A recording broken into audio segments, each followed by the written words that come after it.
Oí a mi hijo y a su mujer planeando mi futuro.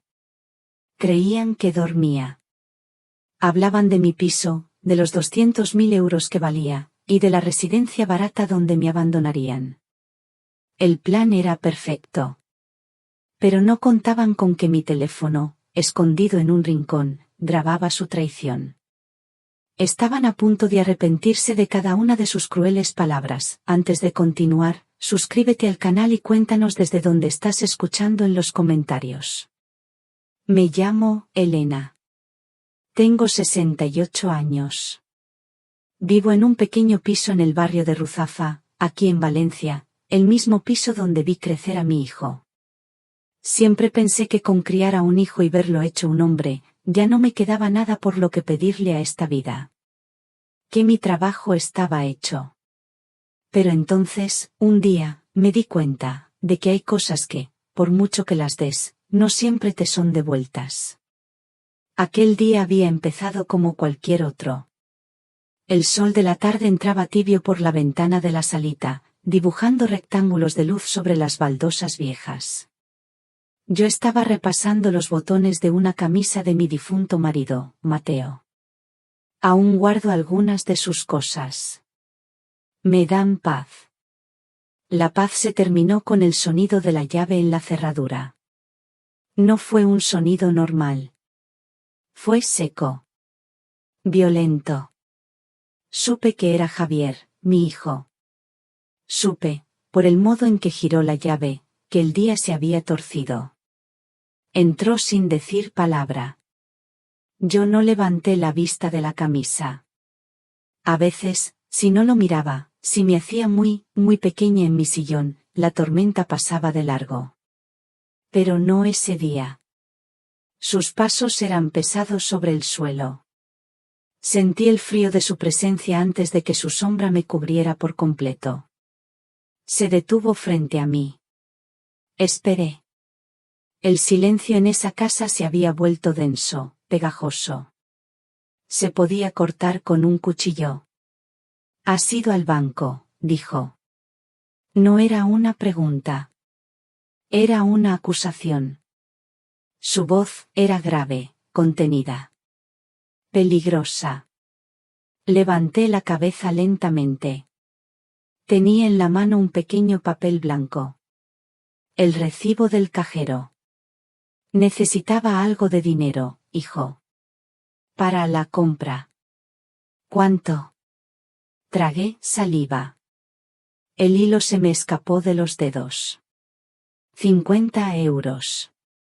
50 euros. Los vi en su cara. Vi cómo esas dos palabras se convertían en una ofensa, en una traición. Su rostro, el rostro que yo había besado tantas noches cuando tenía fiebre, se congestionó. Sus ojos se oscurecieron.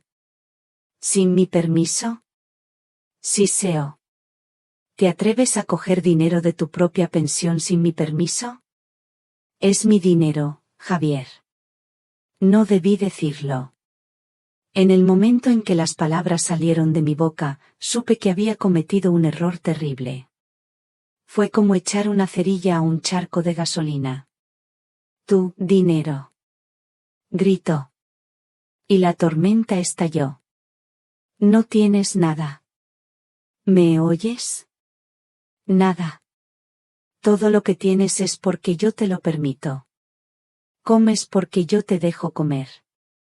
Sus gritos rebotaban en las paredes del pequeño salón. Sentí un temblor en las manos. La camisa de Mateo cayó al suelo. Quise recogerla, pero no podía moverme. Estaba paralizada. Se acercó más. Podía oler el sudor agrio de su rabia. Una boca inútil que alimentar. Eso es lo que eres. Y entonces me empujó. No fue un golpe fuerte. Fue un empujón seco, lleno de desprecio. Perdí el equilibrio. Mi cuerpo, viejo y cansado, se tambaleó hacia atrás.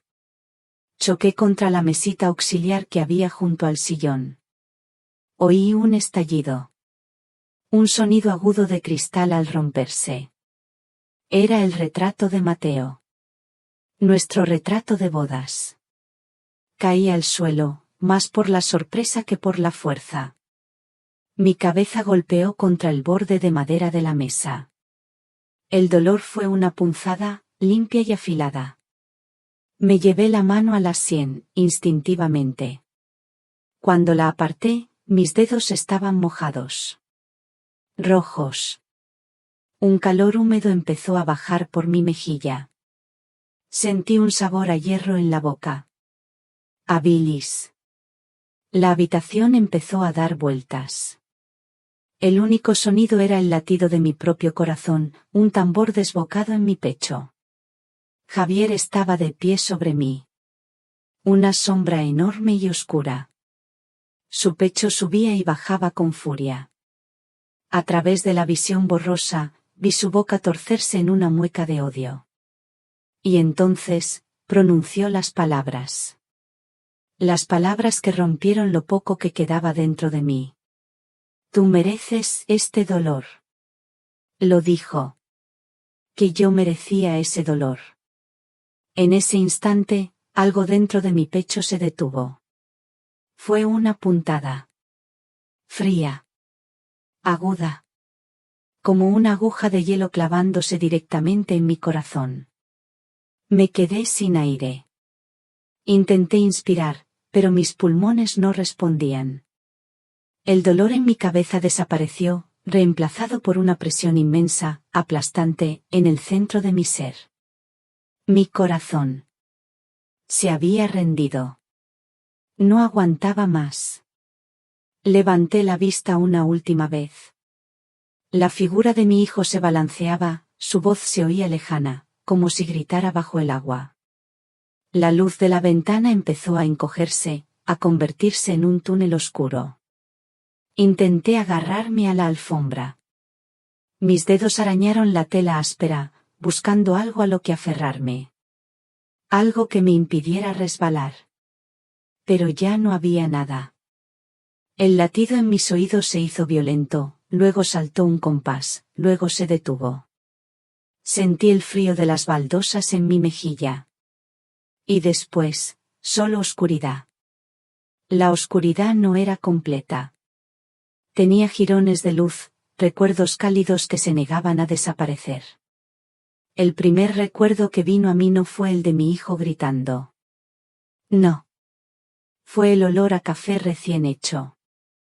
Mateo. Mi Mateo siempre se levantaba el primero. Ponía la cafetera al fuego y el olor llenaba nuestro pequeño piso. Era el olor de la seguridad. Del hogar. Cuando yo llegaba a la cocina, él ya me esperaba con una tostada con aceite y una sonrisa. Siempre me llamaba mi sol. Me decía que yo era la que iluminaba sus días. Ay, Dios mío, qué tonterías tan bonitas decía mi Mateo. Vivimos una vida sencilla, pero feliz. Él trabajaba en el puerto, y yo cosía para las vecinas del barrio. No nos sobraba nada, pero tampoco nos faltaba. Los domingos, después de misa, íbamos al mercado central. Mateo me cogía del brazo y nos abríamos paso entre el bullicio, los gritos de los vendedores, el olor a pescado fresco y a naranjas. Comprábamos los ingredientes para la paella, y luego, en casa, cocinábamos juntos. Él cortaba las verduras, y yo preparaba el sofrito. Nuestra cocina se llenaba de risas y del chisporroteo del aceite. En esa misma cocina vi crecer a Javier. Mi Javi. De pequeño era un niño bueno. Tímido. Siempre pegado a mis faldas. Recuerdo sus manos pequeñas intentando ayudarme a amasar el pan, manchándose de harina hasta las cejas. Era un niño que rara vez daba problemas. Mateo decía que se parecía a mí, que tenía mi calma. Quizás por eso lo quise tanto. Quizás demasiado. Cuando Mateo se fue, por culpa de ese corazón suyo que trabajaba demasiado, el mundo se me vino encima. Javier ya era un hombre. Estaba casado con Laura y vivía en un pueblo a las afueras. Vino a verme, me abrazó fuerte y me dijo, no te preocupes, mamá. Ahora yo cuidaré de ti. Y durante un tiempo, así fue. Me llamaba cada día. Venía a verme los fines de semana. Pero la vida, a veces, se tuerce sin que te des cuenta. La fábrica de coches donde trabajaba cerró. De un día para otro, Javi se encontró en la calle, con una hipoteca y una mujer a la que mantener. Tenía casi 40 años. Demasiado mayor para empezar de cero, demasiado joven para rendirse. Una tarde de domingo, vino a casa. Estaba más delgado. Tenía la mirada cansada. Laura, su mujer, esperaba en el pasillo, sin atreverse a entrar del todo en la salita. Siempre fue una muchacha callada, Laura. Casi asustadiza. Mamá, empezó Javi, con una voz que no reconocí, una voz frágil. Las cosas están muy mal. No podemos pagar el piso. Lo miré. Era mi hijo. Mi niño. ¿Qué podía hacer una madre? Vente a casa, hijo. Aquí hay sitio. Él bajó la cabeza. Será solo por unos meses. Hasta que encuentre otro trabajo. Laura, desde el pasillo, no dijo nada. Solo me miró con sus grandes ojos tristes, como si quisiera darme las gracias y pedirme perdón al mismo tiempo.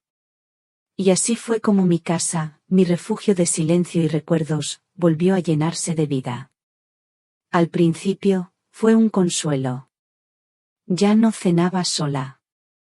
Escuchaba sus voces, el ruido de sus pasos. Pero poco a poco, algo empezó a cambiar. Javier no encontraba trabajo. Pasaba los días en el sofá, mirando la televisión con el volumen muy alto. Cada vez que el teléfono sonaba, saltaba, esperanzado. Pero nunca era una oferta de empleo. Con cada llamada inútil, su humor se oscurecía un poco más. Empezó a suspirar mucho. Unos suspiros largos, pesados, que parecían vaciarle los pulmones de esperanza. Una mañana, mientras yo me preparaba para ir a cobrar la pensión, me detuvo en el pasillo. Deja, mamá. Ya voy yo. No te preocupes, hijo. Es un paseo. Él insistió, con una amabilidad extraña. Forzada. No, de verdad. Así no haces cola. Dame la tarjeta y el número, y yo te traigo el dinero. Es mejor que lo gestione yo, para que no te líes con las cuentas. Para que no tengas que preocuparte por nada. Dudé un segundo. Solo un segundo. Pero vi la vergüenza en su mirada. La humillación de un hombre que no podía mantener a su familia y ahora tenía que vivir de la pensión de su madre viuda. Y mi corazón de madre se ablandó. Está pasando por un mal momento, me dije. Solo quiere ayudar. Solo quiere sentirse útil. Le di mi tarjeta bancaria. Fue la primera vez que le entregué las llaves de mi libertad. No lo supe entonces, claro. Entonces, solo vi a mi hijo intentando cuidar de mí. A partir de ese día, el aire en la casa se hizo más denso. Las risas desaparecieron por completo. Laura apenas salía de su habitación. A veces, la oía llorar en voz baja. Cuando le preguntaba si estaba bien, ella solo negaba con la cabeza y se secaba las lágrimas. No es nada, Elena, susurraba. Solo estoy un poco cansada. Javier empezó a controlar todos los gastos. Me daba una pequeña cantidad en efectivo cada lunes para la compra de la semana. Si un día el pescado estaba más caro, o si quería comprar un poco de fruta de temporada, tenía que apuntarlo en una libreta. Por la noche, él revisaba la libreta y los tickets. La primera vez que me gritó fue por un paquete de galletas. ¿Era esto necesario, mamá? Esto es un lujo. Yo me quedé helada, con la cuchara de madera en la mano. Pero, Javi, son las galletas que te gustaban de pequeño. Su rostro se contrajo en una mueca de ira. No soy un niño. Estamos intentando sobrevivir. Esa noche, mientras estaba tumbada en la cama, en la oscuridad, escuché el eco de sus palabras. Y por primera vez en mucho tiempo, sentí miedo. Miedo de mi propio hijo. Miedo del extraño en el que se estaba convirtiendo, justo debajo de mi techo. El silencio que vino después de ese grito ya no era paz. Las paredes de mi casa empezaron a encogerse. O quizás era yo la que se hacía cada vez más pequeña. Mi mundo, que antes llegaba hasta el mercado, hasta la iglesia, hasta el banco del parque donde me sentaba con mis amigas, ahora terminaba en la puerta de entrada. Javier decidió que yo ya no necesitaba salir. ¿Para qué, mamá?, decía. Si te cansas. Ya te traigo yo todo lo que necesites. No lo decía con cariño. Lo decía como si me estuviera perdonando la vida. Si sonaba el teléfono, él respondía primero. Una tarde, me llamó mi vecina Pilar. Mi mejor amiga desde que llegamos al barrio. Llevábamos 40 años tomando café juntas. Elena, ¿estás bien? Hace días que no te veo el pelo. Estaba a punto de responderle, de decirle que la echaba de menos, cuando la mano de Javier apareció y colgó el aparato. No molestes a la gente con tus tonterías, mamá. Ya eres mayorcita para andar con chismes.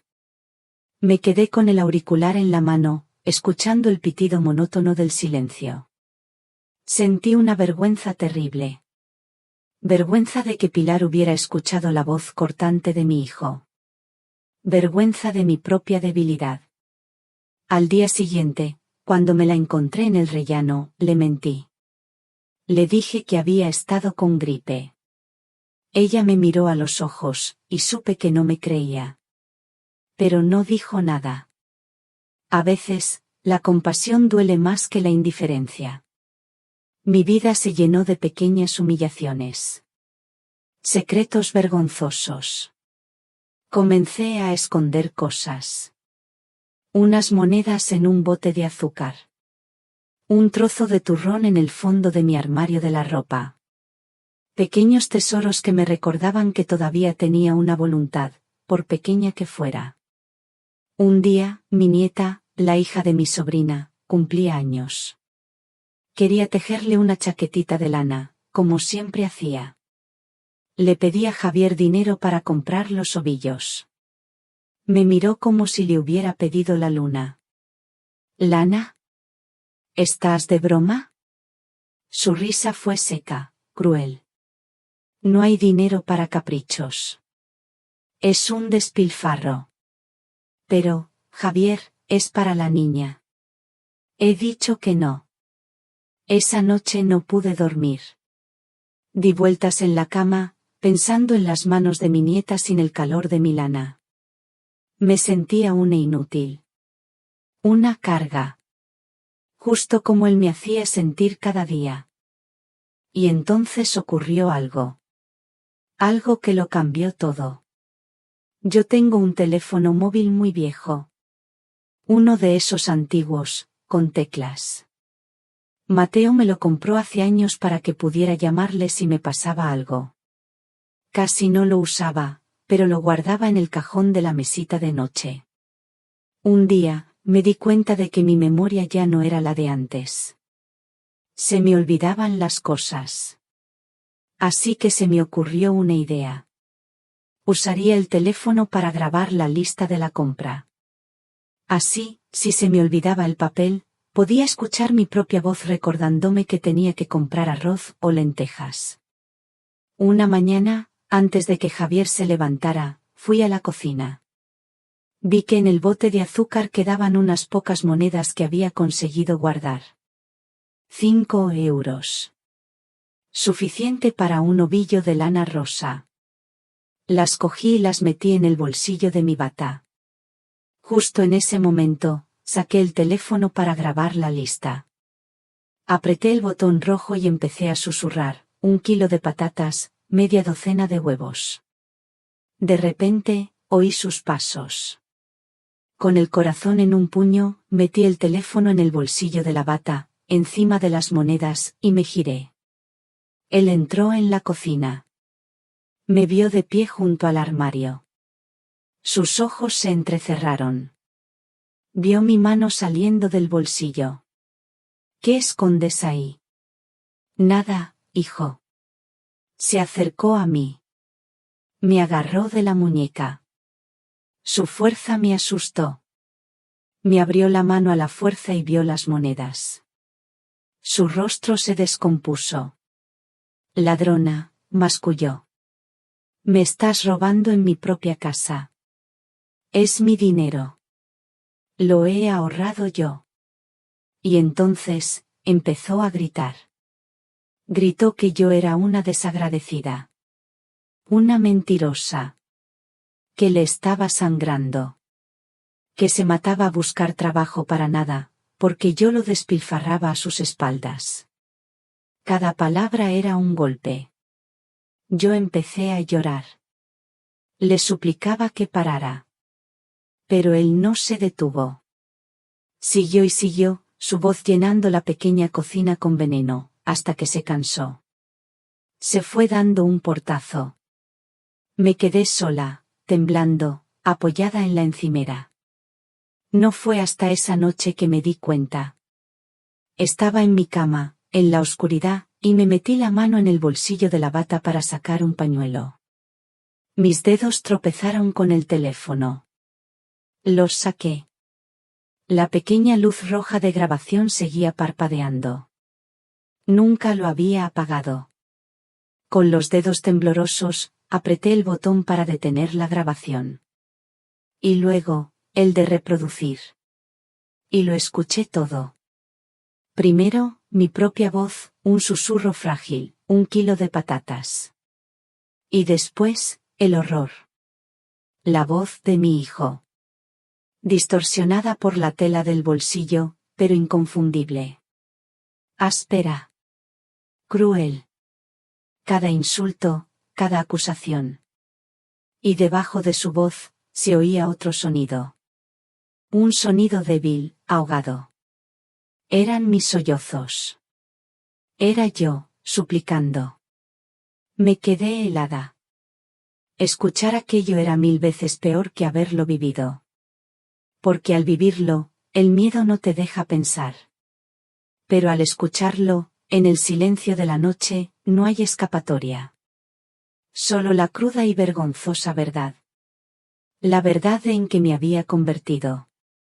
La verdad en que se había convertido él. Apagué el teléfono y me lo apreté contra el pecho. Temblaba, pero no era solo de miedo. Era algo nuevo. Una extraña claridad. Durante meses, me había sentido invisible. Silenciada. Pero en esa pequeña caja de plástico, en ese viejo aparato, mi voz y mi dolor se habían guardado. Existían. Eran reales. Por primera vez en mucho tiempo, no solo escuché mi miedo. Escuché la verdad. ¿Ha habido algún momento en su vida en que ha sentido que le robaban la voz, como si estuviera gritando en silencio? Si mi historia le ha tocado en algo, por favor, déjeme un comentario. A veces, solo saber que hay alguien ahí fuera escuchando, es suficiente para encender una vela en la oscuridad. El cuerpo empezó a pasarme factura. El miedo constante, la mala alimentación, las noches sin dormir, todo eso se fue acumulando en mis huesos. Empecé a toser. Al principio era una tos seca, pequeña. Pero luego se hizo más profunda, una tos de perro que me sacudía entera y me dejaba sin aliento. Yo intentaba disimularla. Me tapaba la boca con un pañuelo. Bebía agua. pero no servía de nada. Cada vez que me daba un ataque de tos, veía a Javier mirándome de reojo desde el sofá. No con preocupación. Con fastidio. Mi tos interrumpía el sonido de su televisión. Una noche, la tos no me dejó dormir. A la mañana siguiente, Laura me encontró en la cocina, apoyada en la mesa, intentando recuperar el aliento. Tenía los ojos rojos de llorar. Por primera vez en semanas, me habló en un susurro. Elena, tiene que ir al médico. No está bien. Javier la escuchó desde el salón. No tenemos dinero para médicos. Gritó. Es la médica de cabecera, insistió Laura, con un hilo de voz. No cuesta nada. Javier bufó. Se levantó del sofá de mala gana y se asomó a la cocina. Está bien, dijo, mirándome con resentimiento. Te llevaré. Pero como sea una tontería, te vas a enterar. El trayecto hasta el centro de salud fue un suplicio. Javier conducía en silencio, apretando la mandíbula. Yo miraba por la ventanilla, sintiéndome como una criminal a la que llevan a juicio. Tenía miedo. No de estar enferma. Tenía miedo de lo que la doctora pudiera ver. La doctora Carmen era mi médica de toda la vida. Había cuidado de Mateo en sus últimos días. Era una mujer seria, pero con una mirada amable. Cuando entré en la consulta, me sonrió. Elena, mujer. Qué alegría verla, aunque sea por aquí. Siéntese. ¿Qué le ocurre? Javier se quedó de pie junto a la puerta, con los brazos cruzados. Como un guardián. Le expliqué lo de la tos. La doctora me auscultó, me hizo preguntas. Yo respondía con frases cortas, consciente de la presencia de mi hijo a mis espaldas. Bueno, parece un buen catarro, pero vamos a tomarle la tensión, por si acaso, dijo la doctora con naturalidad. Me remangué la chaqueta de punto. La doctora me colocó el manguito en el brazo.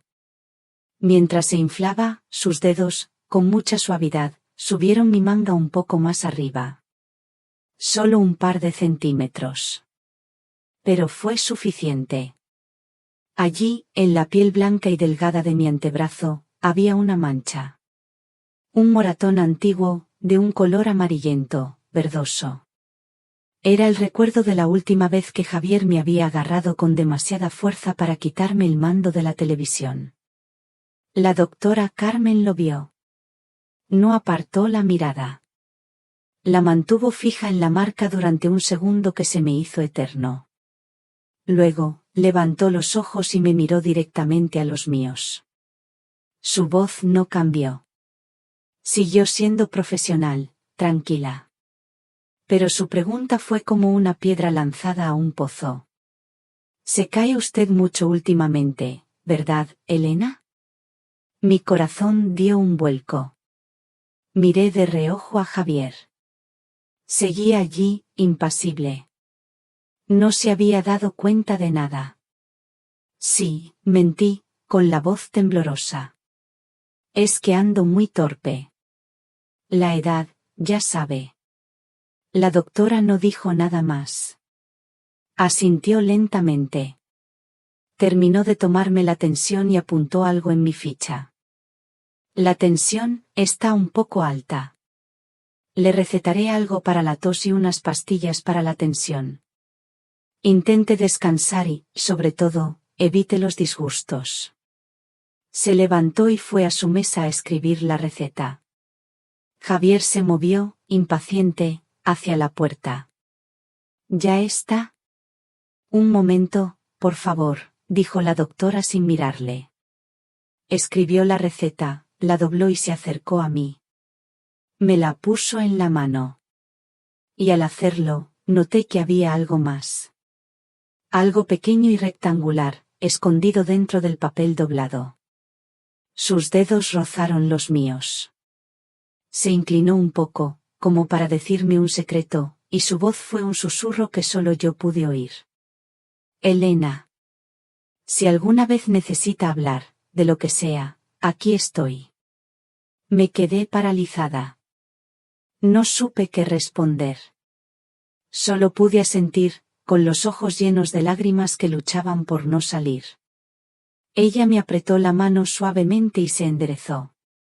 Que se mejore, Elena. Salimos de la consulta. En el coche, de vuelta a casa, Javier rompió el silencio. ¿Qué tanto te ha dicho la médica esa? Preguntó, con un tono agrio. Nada. Lo de la tos. Y la tensión. Él no pareció convencido. Me miró de reojo, con desconfianza. Más te vale. No quiero que vayas por ahí contando penas. Los trapos sucios se lavan en casa. Yo no contesté. Miré por la ventanilla, pero ya no veía las calles. Apreté la receta en mi mano. Sentía el borde afilado de lo que había dentro.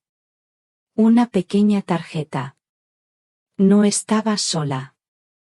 Alguien, por fin, había visto las grietas en la pared que yo intentaba ocultar. Alguien había visto los moratones debajo de mi manga.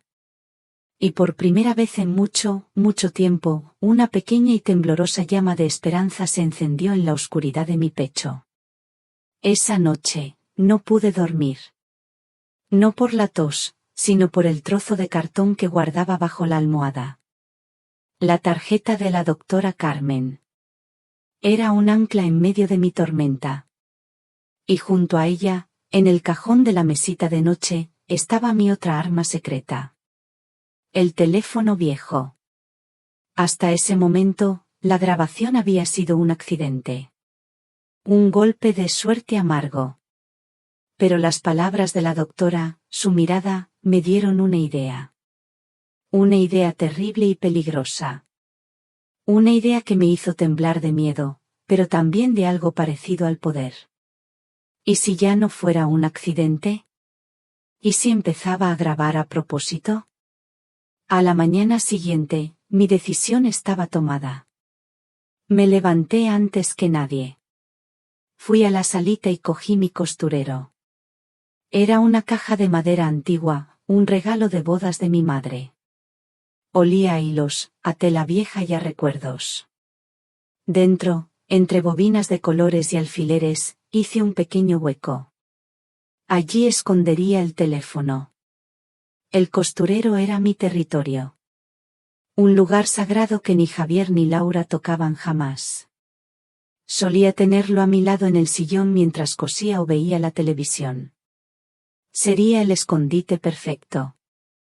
Ese día, sentí la tormenta acercarse. Javier había recibido una carta del banco. La leía y la releía en la mesa de la cocina, con el ceño fruncido. Su respiración se hacía cada vez más ruidosa. Supe que iba a estallar. Con el corazón martilleándome en el pecho, fui a mi cuarto. Cogí el teléfono. Mis manos temblaban tanto que casi no acierto a pulsar el pequeño botón rojo. Lo pulsé. La lucecita parpadeó.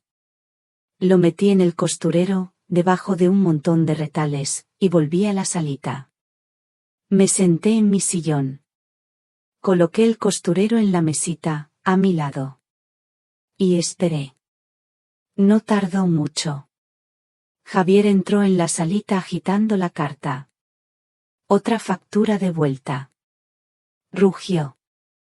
Estamos en la ruina por tu culpa.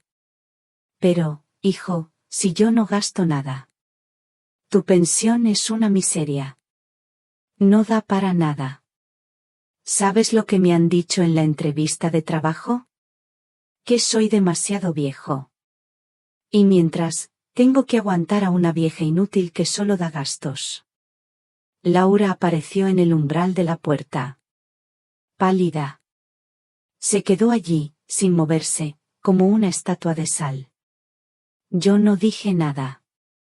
Solo me encogí en el sillón, intentando parecer más pequeña. Pero por dentro, mi corazón gritaba.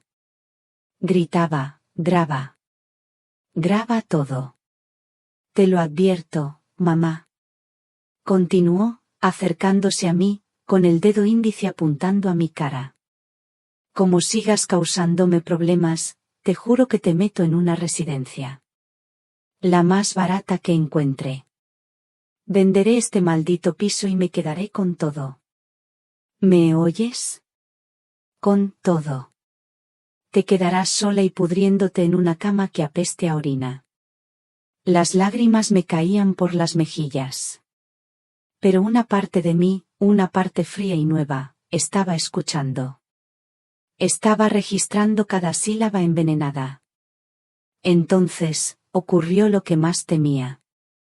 Javier, en su furia, buscaba algo para golpear. Miró a su alrededor. Vio el costurero en la mesita. Se abalanzó hacia él. Y todas estas porquerías. A la basura. Mi sangre se heló. Iba a abrirlo. Iba a descubrirlo todo. No pensé. Actué. Lancé un grito y empecé a toser. Pero no una tos normal. Fue el ataque de tos más violento y desgarrador de mi vida. Me doblé por la mitad, agarrándome el pecho, luchando por respirar, haciendo unos ruidos terribles. Javier se detuvo en seco. Me miró con una mezcla de asco y alarma. Calla ya, mujer. Parece que te estás muriendo. Yo seguí tosiendo, con lágrimas de verdad esta vez, hasta que él, frustrado, dio una patada a la pata de la mesa y se fue al pasillo, maldiciendo. Me quedé temblando, sin poder parar. No sabía si era por la tos o por el terror. El momento pareció durar una eternidad. Cada segundo era una agonía. Laura seguía en la puerta. Cuando Javier desapareció, se acercó a mí. No dijo nada. Fue a la cocina y volvió con un vaso de agua. Me lo puso en las manos. Mis dedos estaban tan rígidos que apenas podía sostenerlo. Levanté la vista y me encontré con sus ojos.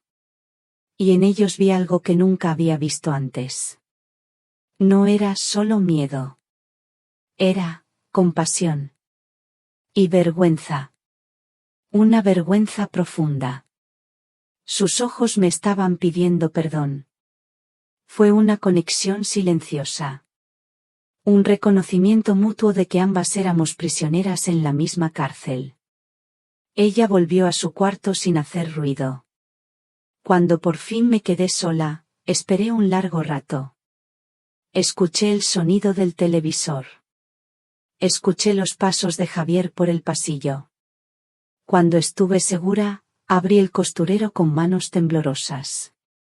La pequeña luz roja seguía parpadeando. Lo había grabado. Tenía su amenaza.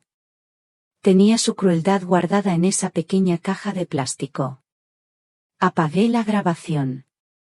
Y por primera vez desde que mi hijo había vuelto a casa, no me sentí como una víctima. Me sentí como una espía. Como una luchadora. El miedo seguía ahí, helado y paralizante. Pero ahora, a su lado, había algo más. Mi casa se había convertido en una isla. Una isla rodeada por un mar de silencio y miedo. Javier se había encargado de cortar todos los puentes que me unían al mundo exterior. El teléfono era territorio enemigo. La puerta de la calle, una frontera que rara vez cruzaba. Pero había una conexión que él no podía controlar. Mi balcón. Daba a un patio de luces interior, un pulmón de aire y luz compartidos por todos los vecinos. Y justo enfrente, tan cerca que casi podíamos tocarnos si estirábamos los brazos, estaba el balcón de Pilar. Pilar. Mi amiga del alma. Hacía semanas que no hablaba con ella, desde el día en que Javier me colgó el teléfono. La echaba de menos. Echaba de menos nuestras charlas, nuestras risas, el modo en que nos quejábamos juntas de los achaques de la edad. Empecé a notar que nuestros horarios en el balcón coincidían. Yo salí a tender la ropa por la mañana, justo después de que Javier se encerrara en el salón con la televisión. Y casi al mismo tiempo, aparecía Pilar en su balcón, con su regadera, para cuidar de sus geranios. Al principio, solo nos saludábamos con la cabeza. Un gesto tímido. Yo tenía miedo de que Javier nos oyera. Pero Pilar es una mujer lista. Entendió la situación sin necesidad de palabras. Un día, mientras yo colgaba una sábana, ella me habló en voz muy baja, casi un susurro que se mezclaba con el murmullo de la ciudad. Hace mucho que no te veo en la iglesia, Elena. El padre Vicente preguntó por ti el otro día. Sentí un nudo en la garganta. No he estado muy católica, Pilar, mentí, sin mirarla, concentrándome en una pinza de la ropa. Ya. Bueno. Si algún día necesitas que te traiga algo del mercado, y Javier está ocupado, no tienes más que decírmelo. Tienes mi número. Su ofrecimiento era una cuerda lanzada a mi isla. Una invitación a no rendirme. Nuestras conversaciones se convirtieron en un ritual secreto. Pequeños intercambios de 2 o 3 frases, siempre en susurros, mientras fingíamos estar ocupadas con nuestras tareas. Ella me contaba los últimos chismes del barrio. Que si la hija de la valentía es una cosa extraña. No es un torrente que lo arrasa todo. A veces, es solo un goteo. Una gota de coraje hoy, otra mañana. Y esas gotas, con el tiempo, pueden llenar un vaso. Mi vaso se llenó el martes por la mañana. Javier había salido a una de sus entrevistas de trabajo inútiles. Laura estaba encerrada en su cuarto. La casa estaba en silencio. Era mi oportunidad. Con el corazón en la garganta, cogí mi bolso, la tarjeta de la doctora Carmen en un bolsillo, y salí a la calle. El aire fresco me golpeó como una bendición. Hacía semanas que no caminaba sola por mi barrio. Fui directa a mi sucursal bancaria. La chica que me atendió era nueva, muy joven. Le expliqué, con voz temblorosa, que había perdido mi tarjeta y que quería anularla y solicitar una nueva. Y que, a partir de ahora, quería ser la única titular autorizada en mi cuenta. La única. La chica fue muy amable. Me dio unos papeles para rellenar y un resguardo informativo. Me dijo que la nueva tarjeta llegaría en una semana. Salí del banco sintiéndome 10 años más joven. Sentía que había recuperado una parte de mí misma que creía perdida para siempre. Fue un error. Un error de principiante. Al volver a casa, arrugué el resguardo del banco y lo tiré a la papelera de la cocina. No pensé más en ello. Hasta que Javier volvió a casa. Esa tarde, como ya les conté, la paz se terminó con el sonido de la llave en la cerradura. Seco. Violento. Pero esta vez, había algo más. Un silencio premonitorio. Entró y fue directo a la cocina. Lo oí revolver en el cubo de la basura. Mi sangre se heló. Salió de la cocina con el papel arrugado en la mano. Lo alisó sobre la mesa. Y lo leyó. Luego, levantó la cabeza y me miró. Su mirada no era de ira. Era de una calma aterradora. La calma del ojo del huracán. Has ido al banco, dijo. Y entonces, todo volvió a empezar. Pero esta vez fue diferente. Porque yo era diferente. Se levantó y caminó hacia mí. Yo seguía sentada en mi sillón. Por primera vez en meses, no me encogí. No bajé la mirada. Lo miré directamente a los ojos. A los ojos de mi hijo. Sí, he ido, dije, y mi voz, para mi sorpresa, sonó firme. Él se detuvo. Quizás mi respuesta lo descolocó. ¿Se puede saber para qué? Sí, seo. Es mi dinero, Javier. Ahí estaba otra vez. La verdad. Tan simple. Tan peligrosa. ¿Tu dinero? Repitió, y esta vez, la calma se rompió. Su voz empezó a subir de volumen. No tienes nada. Se acercó más. Podía ver las venas marcándose en su cuello. Laura apareció en el quicio de la puerta del pasillo, blanca como el papel. Supe que ella había visto la mirada de Javier y había entendido que esta vez, la tormenta iba a ser la peor de todas. «Me has traicionado», gritó, su aliento caliente golpeándome en la cara. «Después de todo lo que hago por ti. Te doy un techo, te doy de comer». «Tú no me das nada, Javier», le contesté. «Vives de mí. Vives de mi pensión. De mi casa». Fue como abofetear a un león. Su rostro se transformó en una máscara de pura rabia. Levantó la mano, y por un instante pensé en Mateo, en su promesa de cuidarme siempre. Pero Mateo ya no estaba.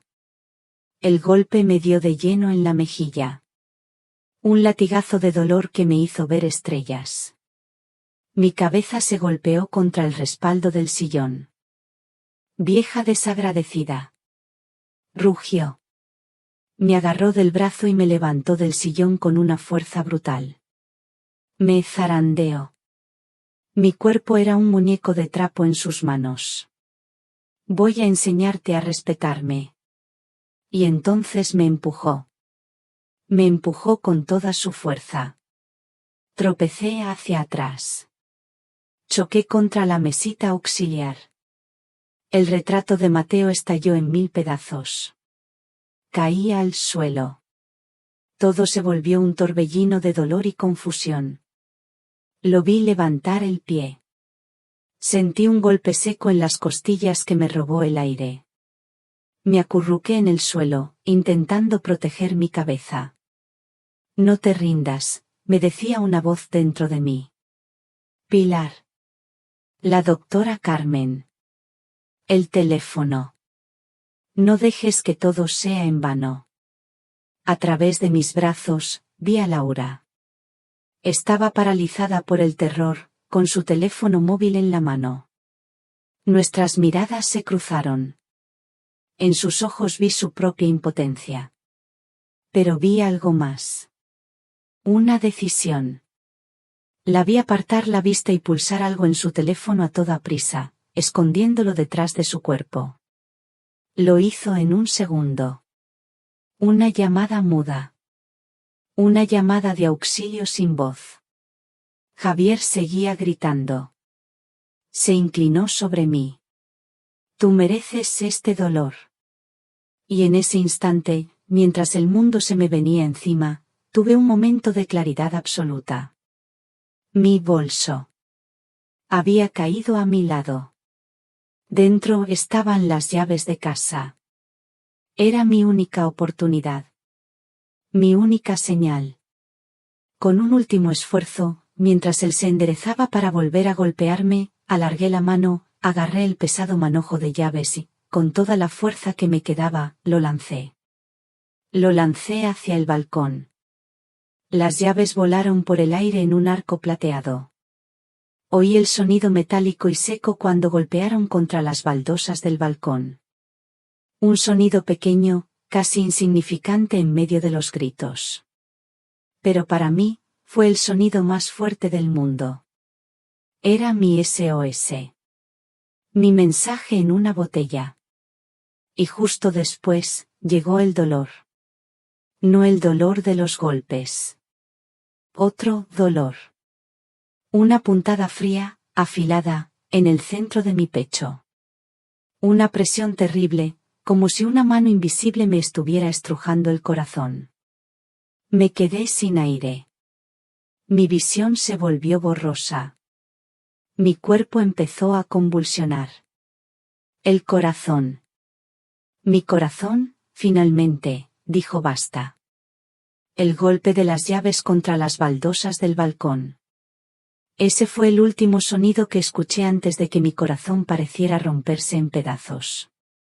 Si usted ha seguido escuchando hasta aquí, por favor, ayúdeme dejando un número 1 en los comentarios, para que yo sepa que todavía tengo amigos que me acompañan en este viaje. Su presencia es el mayor aliento para que yo pueda contar la última parte de la historia que casi me cuesta la vida. La oscuridad no duró mucho. O quizás sí. Perdí la noción del tiempo.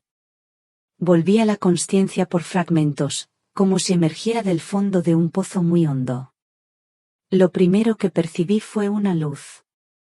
Una luz azul, intermitente. Giraba y giraba, barriendo las paredes de mi salita.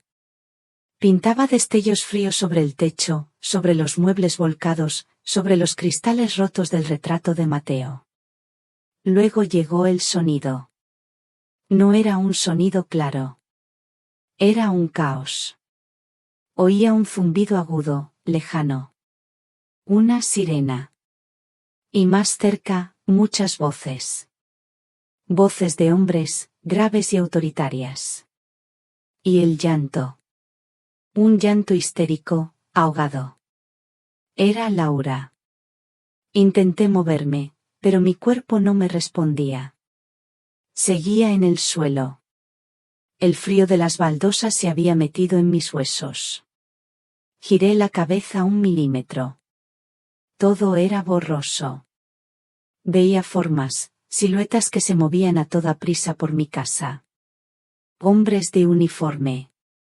Azules. Y otros de blanco. Vi unas botas grandes y negras de pie junto a mi cabeza. Una voz, justo encima de mí, dijo algo en una radio. La voz sonaba distorsionada, como si saliera de una lata. Mujer de 68 años, posible infarto, agresión. Agresión. Esa palabra flotó en el aire. Oí la voz de Javier. No gritaba. Era un gruñido. Un animal acorralado. Salgan de mi casa. Es un asunto de familia. Asunto de familia. Una risa amarga quiso brotar de mi pecho, pero solo salió un gemido. Entonces vi a Pilar. Estaba en el rellano, fuera de la puerta abierta de par en par. Su rostro era una máscara de horror y preocupación. Me miraba a mí, en el suelo. Nuestras miradas se cruzaron por un instante. Ella sintió levemente, como diciéndome, ya está, Elena. Ya ha pasado. Estoy aquí. Vi cómo 2 de los hombres de uniforme se acercaban a Javier. Lo agarraron por los brazos. Él se resistió. Oí el sonido metálico de las esposas. Clic, clic. El sonido más satisfactorio que había oído en mi vida. Sentí unas manos suaves en mi cuello, buscando el pulso. Una voz de mujer, calmada y profesional, me decía, tranquila, señora, soy personal sanitario. No se mueva. La vamos a sacar de aquí. Me pusieron un collarín. Me subieron a una camilla. El techo de mi casa desfiló sobre mi cabeza. Vi la lámpara del pasillo, la que Mateo y yo compramos en nuestro primer aniversario. Vi las manchas de humedad en una esquina que siempre decía que tenía que arreglar. Mientras me sacaban por la puerta, vi a Laura. Estaba acurrucada en un rincón, llorando sin control. Un policía intentaba hablar con ella. Y entonces, a través de su llanto, la oí decir algo. Señalaba hacia la salita. Hacia mi sillón. Hacia mi costurero. Ahí dentro, balbuceaba. En la caja de madera.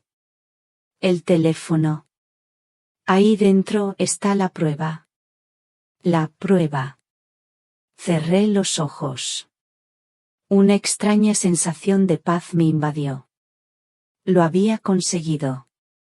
Me metieron en la ambulancia. El aire olía a antiséptico. A limpio. Justo antes de que cerraran las puertas, mi mirada se desvió por última vez hacia la entrada de mi edificio.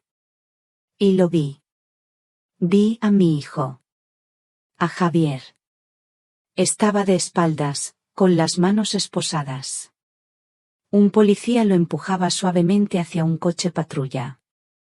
Se giró un momento, como si sintiera mi mirada. Su rostro no mostraba rabia. Solo una inmensa, patética confusión. Como un niño perdido que no entiende por qué le están castigando. Esa fue la última imagen que vi. La cara de desconcierto del hombre que había intentado matarme. Las puertas de la ambulancia se cerraron. La sirena se hizo más fuerte. Y yo, por fin, me dejé llevar por la oscuridad. Pero esta vez, no era una oscuridad aterradora. Era una oscuridad que prometía un nuevo amanecer. Desperté al sonido de un pitido. Un bip, bip. Suave y constante. Era el sonido de la vida. De mi vida, que se negaba a rendirse. Abrí los ojos. El techo era blanco. El aire olía limpio, a alcohol y a sábanas recién lavadas. Estaba en una habitación de hospital. Había una vía en mi brazo y unos cables pegados a mi pecho. Me sentía débil, agotada. Pero sentía algo más. Paz. Una enfermera joven entró en la habitación. Me sonrió. Bienvenida de nuevo, Elena. Nos ha dado un buen susto. Me explicó lo que había pasado. Un infarto agudo. Mi corazón había sufrido mucho, pero los médicos habían conseguido estabilizarlo. Es usted una mujer fuerte, me dijo. Y por primera vez en mi vida, me lo creí. Esa tarde recibí 2 visitas. La primera fue Pilar. Entró de puntillas, como si no quisiera molestar. Me trajo un pequeño ramo de margaritas del puesto del mercado. Se sentó a mi lado y me cogió la mano.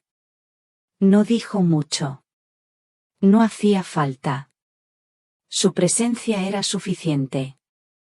Era el calor de la amistad, de la lealtad. La segunda visita fue la doctora Carmen. Vino después de su turno en el centro de salud. Me examinó con sus ojos serios y amables. Le advertí que evitara los disgustos, Elena, dijo, con una media sonrisa triste. Este era inevitable, doctora, le respondí. Ella asintió. Lo sé. Pero ya se ha acabado. Ahora solo tiene que preocuparse de recuperarse. Al día siguiente, vinieron a verme 2 agentes de policía. Un hombre y una mujer. No venían solos. Con ellos estaba una mujer de aspecto amable que se presentó como la trabajadora social del hospital. Me dijeron que estaban allí para tomarme declaración, pero solo si me sentía con fuerzas. Miré sus rostros. No había juicio en sus ojos. Solo profesionalidad y una cierta compasión. Estoy lista, dije. Y entonces, hablé. Hablé durante casi 1 hora. La trabajadora social asentía de vez en cuando. La agente de policía tomaba notas sin parar. Les conté todo. Desde el día que Javier volvió a casa. El control del dinero. Los insultos. El aislamiento. Las amenazas. Les conté lo del costurero. Lo del teléfono viejo. Cuando terminé, un silencio profundo llenó la habitación. El único sonido era el bip, bip del monitor que medía los latidos de mi corazón. Constante. Fuerte. El agente de policía carraspeó. Señora, su nuera, Laura, también ha prestado declaración. Ha corroborado su historia. Y nos entregó el teléfono que encontraron en su costurero. Sacó una bolsa de plástico transparente de su maletín. Dentro, estaba mi viejo teléfono. Mi pequeño y valiente soldado. Hemos escuchado las grabaciones, señora García. Puso un pequeño aparato sobre la mesilla. Apretó un botón. Y la voz de mi hijo llenó el silencio de la habitación del hospital. Te lo advierto, mamá. Como sigas causándome problemas, te juro que te meto en una residencia. Venderé este maldito piso y me quedaré con todo. Escuchar su voz allí, en ese lugar seguro y estéril, fue una experiencia extraña. Ya no me daba miedo. Sonaba patética. La rabia de un hombre débil y desesperado. El policía apagó el aparato. Con esto, su testimonio, y la declaración de su nuera y sus vecinos, el caso es muy sólido, Elena. Asentí, agotada pero extrañamente serena. Sentía como si me hubieran quitado un peso de encima que llevaba años cargando. El peso del secreto. De la vergüenza. Me explicaron los cargos contra Javier. Maltrato en el ámbito familiar. Coacciones. Lesiones graves. Apropiación indebida. La lista era larga. Me dijeron que, por ahora, estaba en detención preventiva, sin fianza. No podía hacerme daño.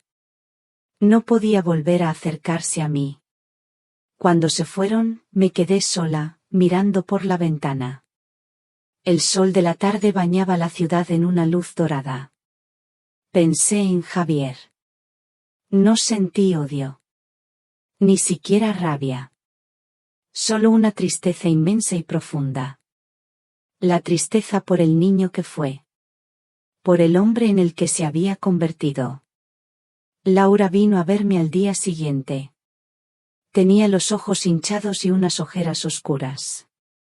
Se quedó de pie junto a mi cama, sin atreverse a acercarse. Elena, yo. Lo sé, hija, la interrumpí, con la voz suave. No digas nada. Ella rompió a llorar.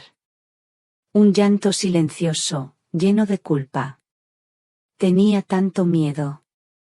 Yo también, le dije. Las dos lo teníamos. Se acercó y, por primera vez, me cogió la mano. Sus dedos estaban helados. Gracias, Laura. Por esa llamada. Ella negó con la cabeza. Debí haberlo hecho mucho antes. Perdóneme. En ese momento, la vi de verdad. No como la mujer silenciosa de mi hijo, sino como otra víctima. Otra prisionera que, a su manera, también había encontrado la llave de su celda. Ese día entendí que la justicia no es solo un juez y un martillo. A veces, la justicia es una doctora que sabe mirar. Una vecina que se atreve a llamar. Una nuera que hace una llamada silenciosa. Y una madre que, finalmente, decide que su voz merece ser escuchada. Han pasado 6 meses desde aquel día. Mi corazón, dicen los médicos, tiene cicatrices. Como un viejo árbol que ha sido golpeado por un rayo. Pero sigue latiendo. Fuerte. Constante. Ya no vivo en mi antiguo piso.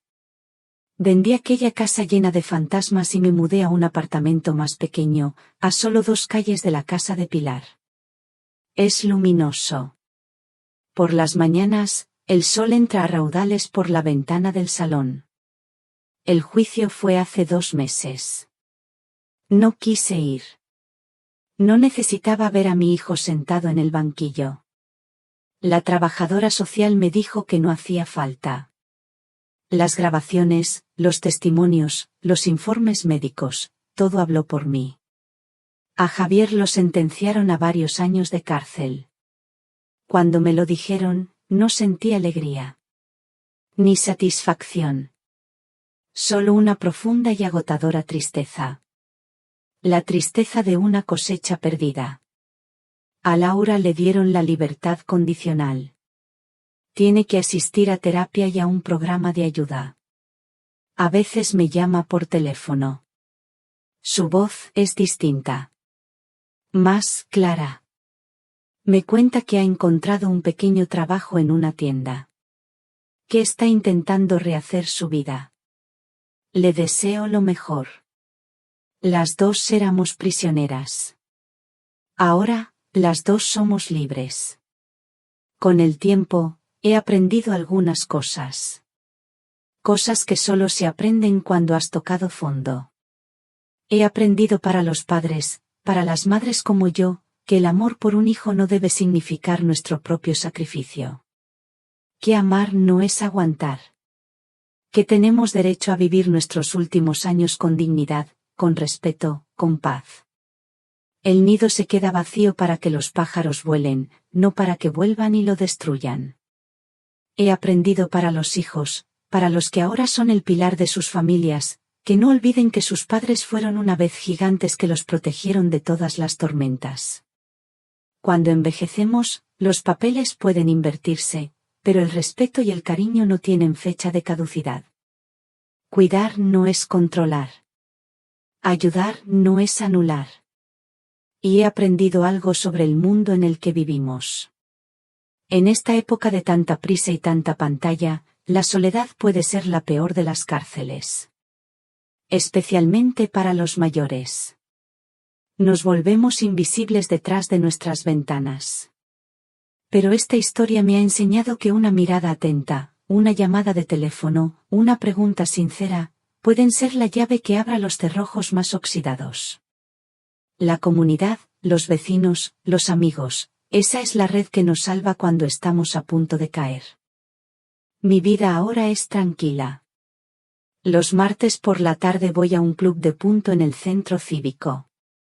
Me he vuelto a encontrar con viejas amigas. Hablamos de nuestros nietos, de nuestras recetas, de nuestras pequeñas dolencias. Reímos. He vuelto a reír. Pilar y yo tomamos café casi cada día. A veces, la gente me pregunta si he perdonado a mi hijo. Es una pregunta difícil. Creo que estoy aprendiendo a perdonarme a mí misma. A perdonarme por haber guardado silencio durante tanto tiempo. Por haber confundido el miedo con el amor. Ahora mismo, estoy sentada en mi pequeño balcón. El sol de la mañana me calienta la cara. A mi lado, en una mesita, tengo una taza de café y mis agujas de tejer. Y también está mi teléfono viejo. Lo conservo. No como un recuerdo del horror, sino como un recordatorio de la fuerza que no sabía que tenía. Pero ya no lo uso para grabar en secreto. Lo cojo.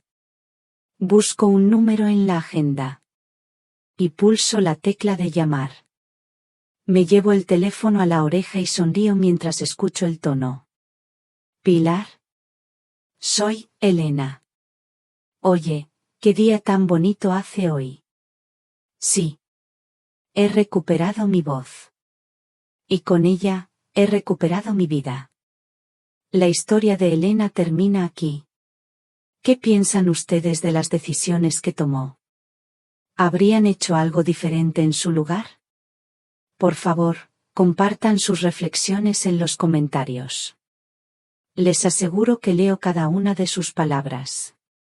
Si esta historia les ha hecho pensar o sentir algo, no olviden dejar un me gusta, compartirla con alguien a quien crean que también le pueda conmover, y suscribirse al canal 1257 Sulvester, para no perderse los misterios que están por venir. Nos vemos en la próxima historia. Y quién sabe, la próxima vez, quizás el protagonista sea usted.